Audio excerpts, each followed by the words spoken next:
Bueno, Marina, primer de tot, enhorabona per 2 centèsimes, a la Laia. Sí, sí.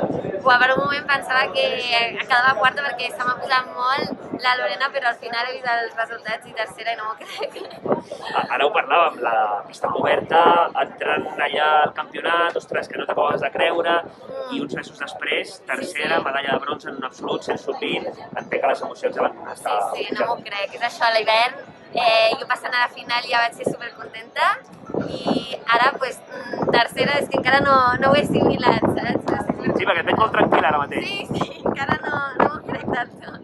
I a més, ara et queda el sub-20 espanyol la setmana que ve i posteriorment el sub-20 europeu a Trellit. Sí, moltes ganes. A veure com em trobo perquè crec que tiraré més pel 1.500 i, bueno, jo ara estic supercontenta i em trobo superbé, saps, al 800 i a veure què tal pel 1.000.